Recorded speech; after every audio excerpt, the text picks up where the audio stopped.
mother and Prince Philip's secret feud. Even the royals have dramas with their in-laws by new idea.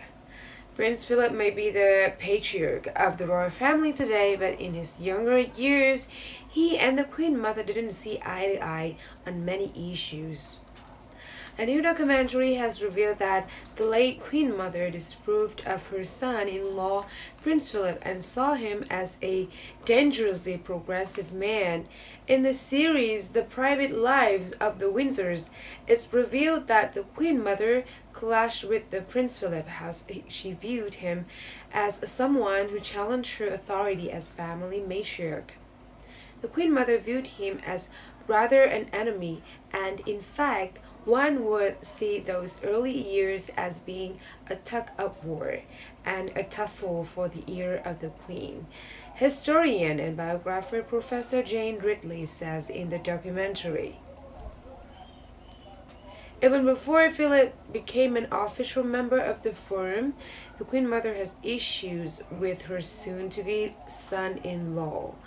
Despite being great-great-great-grandchild of Queen Victoria and Prince Albert, like the Queen and her sister Princess Margaret, Philip's in-law disapproved of him as he had no financial standing and was considered a foreigner.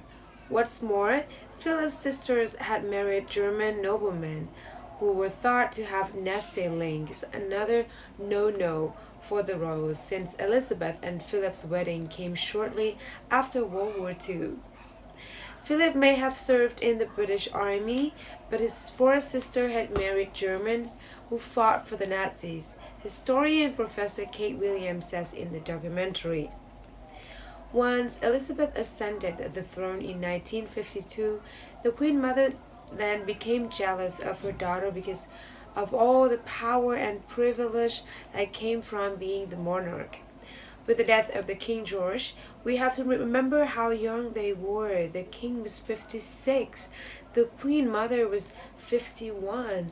Royal biographer Christopher Warwick explains on the documentary. So she felt they'd been cut off in the prime. She loved the position of being queen, and suddenly all that was taken from her. The Queen Mother minded very much being Queen Mother, and she was jealous of her daughter becoming queen.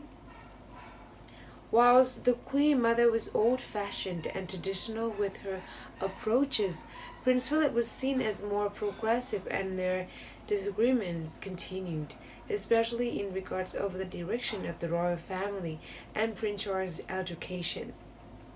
Historian Piers Brandon says in the documentary that Philip was determined to make a man of his firstborn son, but never seemed to understand Charles, who was considered a wimp.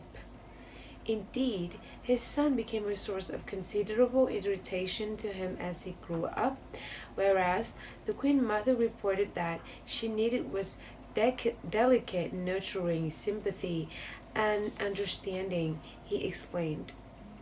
Whilst Philip wanted to send the young Charles his tough alma mater, Gordonstoun in Scotland, the Queen Mother wanted him to attend Eton, just around the corner from her then home in Windsor's Royal Lodge.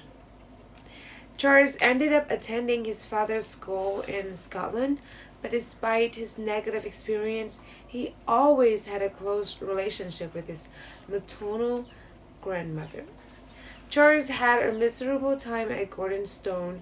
He is very heavily bullied. He struggles with the routine. The Queen Mother understood him like no other. And this is so important. She really has a vital role in shaping the future king, Kate Williams added. The Queen Mother and Prince Charles' bond remained close until her death in 2002. She was 102 years old. For me, she meant everything, and I had dreaded this moment, along with, I know, countless others. Somehow I never thought it would come, Charles said at her funeral. She seemed gloriously unstoppable, and since I was a child, I adored her.